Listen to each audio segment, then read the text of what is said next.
Romantic का season 3 episode 2 के ऊपर हिंदी एक्सप्लेनेशन आपको बताने वाला हूँ। स्टोरी कंटिन्यू करते हैं। एक नया विलन जो है वो डोल्डम ट्रॉमा सेंटर के अंदर आता है, यानी कि जो नया विलन है, जो विलन के तौर पर दिखाने की कोशिश की जाती है, लेकिन वो विलन होते नहीं है कहानी, यानी कि इस एपिसोड के एंड तक वो विलन जो है वो डोल्डम हॉस्पिटल से जाता हुआ नजर आता है, लेकिन आगे क्या पता थर्ड एपिसोड में हमें नजर आ जाए। लेकिन जी अगर इस बात करते हैं, जो विलन है वो फादर है चायोंजे के, वहां पर स्टोरी जो है वो खत्म हो गई थी एपिसोड 1 में। सीजन 2 मतलब एपिसोड 2 जो है वहां से कंटिन्यू होता हुआ नजर आता है। जो फादर है उनसे बात करते हैं, वहां से स्टोरी खत्म हो जाती है। फिर अगला नया सीन आपको देखने को मिलता है। जो नया जो पेशेंट है उसकी जो कंडीशन है वो अचानक से जो है वो बिगड़ने लग जाती है। वहां पर जो है वो सारे जितने ही मास्टर केम चायोंजे, जितने भी सारे डॉक्टर्स हैं, वो उसको जो है वो स्टेबल करने की कोशिश करते हैं। वही बात करी जाए स्टेबल करने के बाद, उसके बीच मतलब एक जो कैदी होता है या एक जो पेशेंट होता है वो एक सिक्योरिटी गार्ड के ऊपर जो है वो हमला कर देता है।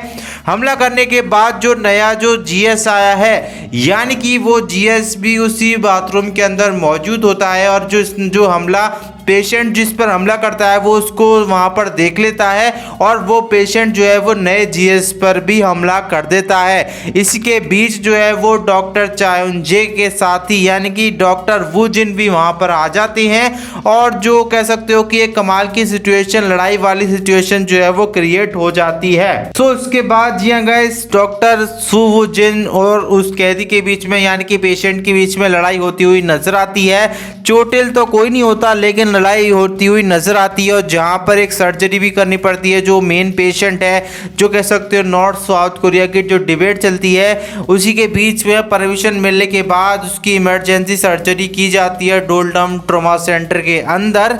उसी के बाद जो है वो डोल्डम ट्रॉमा सेंटर की जो लाइट है वो चली जाती है, यानी कि अगर आप लोग कह सकते हो किसी हॉस्पिटल की जब लाइट जाती है तो कितना ज़्यादा सीरियस सिचुएशन होता है, और जो कह सकते हो सीरियस सिचुएशन लाइट जाने की वजह से हो जाती है, उसके बीच में वो कैसे पेशेंट को हैंडल करते हैं, इसमें ये वाली चीज़ तो आपको जब एपिसोड देखोगे तभी आपको मज़ा आने वाला है।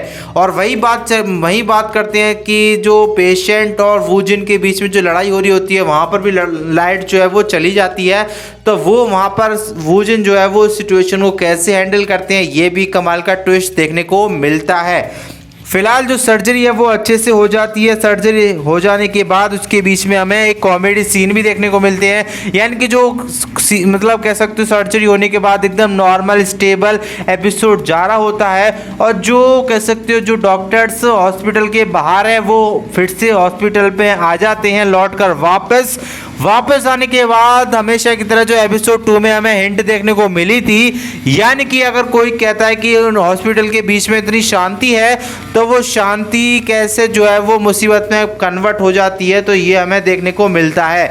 और वहीं पर कह सकते हो अगर फ्राइडे सैटरडे जब होता है तो वहाँ पर पेशेंट से अगर बोल दिया जाता है कि यहाँ पर इतनी शांति क्यों है, तो वहाँ पेशेंट की लाइन लग जाती है।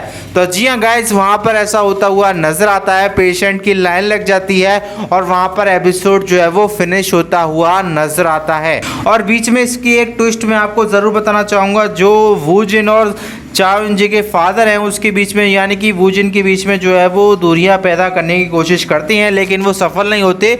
मज़ा इसी का आपको देखने को मिलेगा। एपिसोड की लिंक मिल जाएगी डिस्क्रिप्शन में, जाकर आप लोग वॉच कर सकते हो ओरिजिनल लैंग्वेज में।